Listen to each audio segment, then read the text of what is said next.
আসসালামু আলাইকুম আরহামতুল্লাহি ওয়াবারাকাতু। বিসমিল্লাহির রহমানির রহিম। প্রিয় ইজমে আলো জাকির চ্যানেলের শ্রোতা বন্ধুরা, আপনারা কেমন আছেন? আশা করি ভালো আছেন। মনে রাখতে হবে, আরাফাতের ময়দান হলো সেই ময়দান যে ময়দান সকল নবী রাসূলদের পদর্শ লাভের জন্য রয়েছে এবং সকল নবী রাসূলদের চোখের পানি ময়দানে রয়েছে। এই ময়দানে যেন কোনো বেয়াদবি না ঘটে সেই দিকে তীক্ষ্ণ দৃষ্টি রাখতে হবে। এই ময়দানে উঁচু উঁচু সেখানেই খুশি সেখানেই অবস্থান করা যায় এবং এর আশেপাশে যেসব পাহাড় রয়েছে সেখানেই অবস্থান করা যাবে। এখানে এসে কোনো মুহূর্ত নষ্ট করা যাবে না। প্রত্যেকটি মুহূর্ত একমাত্র মহান আল্লাহ তাআলার কাছে ক্ষমা ও ভিক্ষা, দুনিয়া ও আখিরাতের কল্যাণ কামনার মধ্যে অতিবাহিত করতে হবে। 9 জিলহজ তারিখে সূর্য ওঠার পরে তালবিয়া বা তাকবীর ধ্বনি দিতে দিতে আরাফাতের ময়দানে রওনা দেওয়া সুন্নত। কেউ যদি মসজিদের নামিয়ায় এসে গোসল করতে চায় করতে পারে। আরাফাতের ময়দানে জোহর বা আসরের নামাজ জোহরের রক্তই আদায় করতে হবে। নবী করিম সাল্লাল্লাহু আলাইহি ওয়াসাল্লাম এই ময়দানে যে পাহাড়ে অবস্থান করেছেন সেই পাহাড়ের নাম জাবালে রহমত। সম্ভব হলে এই পাহাড়ে অবস্থান করতে হবে এবং কোনো কিছু আরোহণ করে উঁচু স্থানে কেবলামুখী হয়ে অবস্থান করতে হবে। 2 হাত উপরের দিকে প্রসারিত করে মহান আল্লাহ তাআলার কাছে একান্ত দিনহীন অবস্থায় ভিক্ষুকের মতো চোখের পানি ছেড়ে দোয়া করতে হবে। এখানে আসার সময় বেশি বেশি দোয়া ও দুরূদ পাঠ, কোরআন তেলাওয়াত ও মুনাজাত করতে হবে।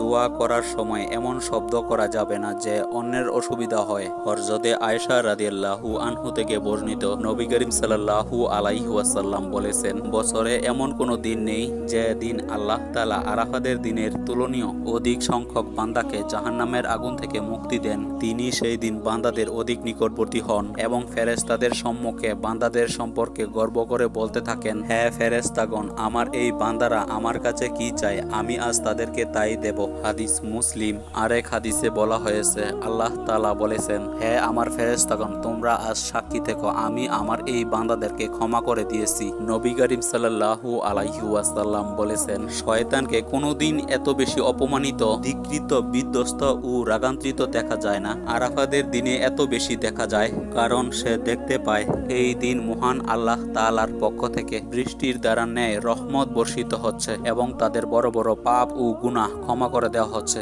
রাসূলুল্লাহ সাল্লাল্লাহু আলাইহি ওয়াসাল্লাম আরাফাতের ময়দানে অবস্থান হযরত বিল্লাল রাদিয়াল্লাহু আনহুকে ডেকে বলেন, সমবেত লোকদেরকে নীরব থাকতে বলো। হযরত বিল্লাল রাদিয়াল্লাহু আনহু আদেশ পালন করলেন। আল্লাহর রাসূল সাল্লাল্লাহু আলাইহি ওয়াসাল্লাম সমবেত কেরামকে সাক্ষ্য রেখে বলেন, হে সমবেত মণ্ডলী, জিবরাইল আমার কাছে আল্লাহ তাআলার পক্ষ থেকে সালাম জানিয়ে গেলেন যে আল্লাহ তাআলা আরাফাতের ময়দানের সকলকে ক্ষমা করে দিয়েছেন। হযরত ওমর রাদিয়াল্লাহু আনহু তাআলা জানতে চাইলেন, হে আল্লাহর রাসূল সাল্লাল্লাহু আলাইহি ওয়াসাল্লাম, আল্লাহ তাআলার এই ঘোষণা কি শুধুই আমাদের জন্য? নবী করিম সাল্লাল্লাহু আলাইহি ওয়াসাল্লাম জানালেন, এই ঘোষণাটি তোমাদের জন্য এবং তোমাদের পরে এখানে যারা আসবে তাদের সকলের জন্য। হাদিস মুসলিম।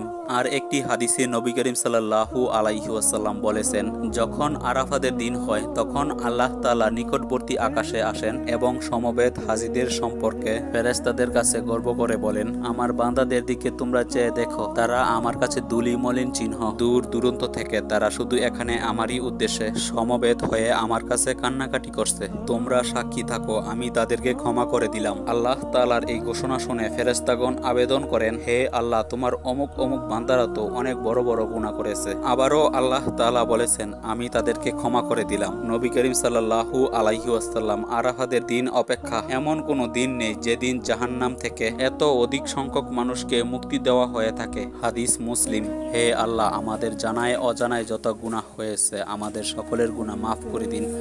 আমিন। আশহাদু আল্লা ইলাহা ইল্লাল্লাহু ওয়াহদাহু লা শারীকা লাহু ওয়া আশহাদু আন্না মুহাম্মাদান আবদুহু ওয়া রাসূলুহু। লা ইলাহা ইল্লাল্লাহু মুহাম্মাদুর রাসূলুল্লাহ সাল্লাল্লাহু আলাইহি ওয়াসাল্লাম।